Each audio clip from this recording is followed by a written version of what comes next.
श्रीराम जय जय राम. श्री अनंतकोटी ब्रह्मांड नायक राजाधिराज सच्चिदानंद सद्गुरु श्री ब्रह्मचैतन्य महाराज की जय. जय जय रघुवीर समर्थ.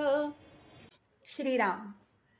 श्री ब्रह्मचैतन्य महाराज गोंदवलेकर यांच्या प्रवचनांच्या संग्रहाला परमपूज्य केवी उर्फ बाबा बेलसरे यांनी 6व्या आवृत्तीच्या प्रकाशनाच्या वेळी 1985 मध्ये लिहिलेली दुसरी प्रस्तावना.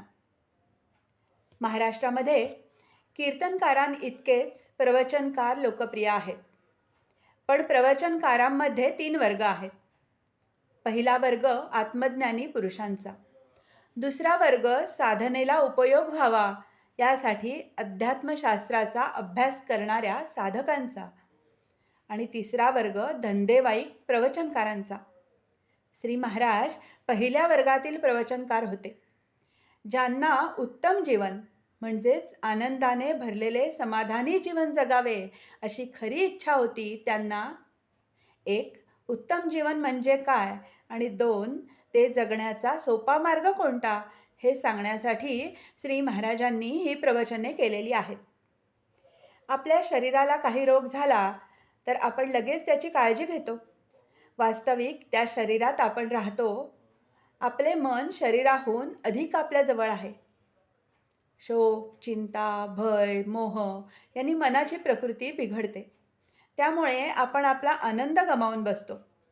तरी आपण आपल्या मनाच्या प्रकृतीची काळजी घेत नाही. मनाच्या निरोगी जीवनासाठी आपण काही उपाय करत नाही हे पाहून श्री महाराजांना करुणा वाटली. त्या करुणेच्या पोटी या प्रवचनांचा जन्म झाला. शरीराला जसे रोग पोखरतात तसे काम, क्रोध, लोभ, द्वेष, मत्सर, लौकिक, स्वार्थ, संशय आणि वाकडी बुद्धी माणसाच्या मनाला निस्सत्व करतात आणि त्यांच्या पायी जीव हैराण होतो. आपले मन दोषमुक्त आणि निरोगी करून स्वस्थ, शांत आणि परोपकारी जीवन कसे जगावे हे अत्यंत सोप्या भाषेत या प्रवचनामध्ये श्री महाराजांनी समजावून दिले आहे. शरीरातील रोग बरे होण्यास बाहेरून औषध लागते आणि आतून जीवनशक्ती लागते. मनाचे रोग बरे होण्यास बाहेरून भगवंताचे स्मरण आणि आतून भगवंतावर अथवा सद्गुरूवर श्रद्धा असावी लागते. भगवंताच्या नामामध्ये भगवंताचे स्मरण साठवलेले आहे. भगवंताचे नाम आणि भगवंतावरील श्रद्धा यांच्या संगमामध्ये भगवंताची भक्ती उदय पावते. भक्ती म्हणजे भगवंताबद्दल अनुरक्ती आणि अनुरक्ती म्हणजे उत्कट प्रेम. सद्गुरूवरील अथवा भगवंतावरील उत्कट प्रेम हे रसायन आहे.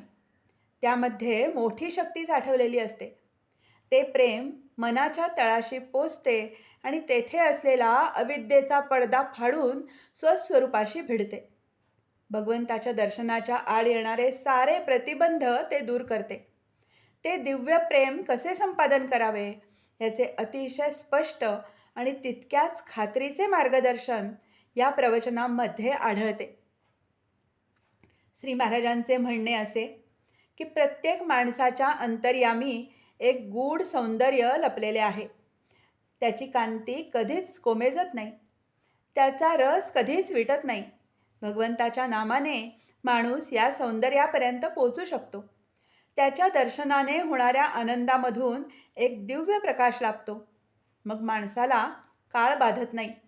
मृत्यू, अज्ञान, दुःख यांना त्याच्या जीवनात स्थान उरत नाही. त्याला कसलेही बंधन अथवा पराधीनता उरत नाही. श्री महाराजांचा आग्रह हा की हे दिव्य सौंदर्य, हा अखंड आनंद आणि हे कधी फिके न पडणारे समाधान आपल्या हक्काचे आहे. कारण तेच आपले स्वरूप आहे. ते कसे हस्तगत करावे याचा अनुभवसिद्ध उपाय या प्रवचनांमध्ये हमखास सापडतो. आपल्या खऱ्या प्रेमाला निस्वार्थी प्रेमाची साथ देणारा सद्गुरू अथवा भगवंत आपल्या हृदयातच विद्यमान आहे. त्याच्या सत्तेने आणि त्याच्या प्रेरणेला अनुसरून आपण जीवनात कर्म करतो. आपल्याला जिवंत ठेवून नाचवणाऱ्या त्या सूत्रधाराचा आपल्याला सहज विसर पडतो. तो न पडावा यासाठी भगवंताचे सतत नाम घ्यावे असे श्री महाराजांचे आर्जवाने सांगणे आहे. प्रापंचिक जीवनातील लोभ आणि मोह यांची जबर खेच रोखणे सोपे काम नाही. तिच्यामुळे आपल्याला भगवंताचा आणि त्याच्या नामाचा सहज विसर पडतो. विसर पडला की जीव भगवंताला विन्मुख होऊन प्रपंचाला सन्मुख होतो. मौज अशी आहे की आपण सद्गुरूचे अथवा भगवंताचे काम प्रत्यक्ष करीत असताना देखील आपल्याला त्यांचा विसर पडतो. त्यामुळे त्यामधील परमार्थाचा भाव क्षीण होतो. दैनंदिन जीवनात परमार्थाचा भाव उत्पन्न करून तो टिकविण्यासाठी या प्रवचनांचा फारच उपयोग होतो. या प्रवचनांची भाषा सोपी आहे, घरगुती आपलेपणाची आहे, पण तिच्यातील आशय अतिशय प्रचितीचा आणि व्यवहारी आहे. श्री महाराजांना जगाला काहीतरी सांगायचे होते. ते हे की भगवंताच्या सान्निध्याशिवाय माणसाला जीवनात समाधान मिळणे शक्य नाही. भगवंताचे सान्निध्य साधण्यास त्याच्या अनुसंधानासारखा मार्ग नाही. अनुसंधान ठेवणे ही खरी परमार्थातील कला आहे. भगवंताच्या नामाने भगवंताचे अनुसंधान साधते यात तिळमात्र शंका नाही. मनुष्य जर अखंड नामात राहिला तर प्रपंचाच्या विद्यमान घडीला धक्का न लावता तसेच स्वतःच्या बाह्यांगामध्ये बदल न करता त्याला स्वस्वरूपाचा साक्षात्कार होतो. हाच या सर्व प्रवचनांचा प्रधान भावार्थ आहे. भगवंताच्या नामात ज्याचे अंतरंग रमू लागते त्याचे अंतःकरण शुद्ध म्हणजे सूक्ष्म होत जाते. शुद्ध अंतःकरण व्यापक बनते. व्यापकपणाने साध्य व साधन म्हणजे भगवंत आणि त्याचे नाम यामधील अंतर कमी होत जाते. अखेर नामाला इतकी सूक्ष्मता येते की नाम आणि भगवंत या दोघांमध्ये फरक दाखवणे अशक्य होते.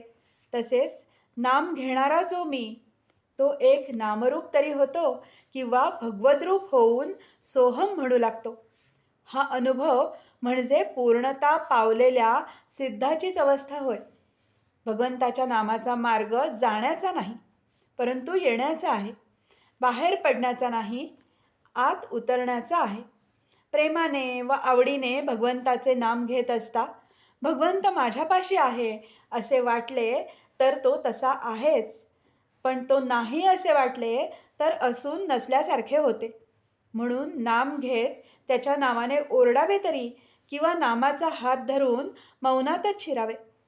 असो, ही आवृत्ती तयार करण्यास ज्या भक्तांनी कष्ट केले त्याबद्दल त्यांना धन्यवाद. उरलेले आयुष्य भगवंताच्या नामाला वाहणे हे श्री महाराजांना आवडेल. श्री महाराज ही कृपा करायला तयार आहेत. पदर पसरून ती घ्यायला क्वचितच कोणी पुढे येतो. श्री महाराजांचा आज्ञांकित के.व्ही. बेलसरे, मालाड, मुंबई. जानकी जीवन स्मरण. जय जय राम.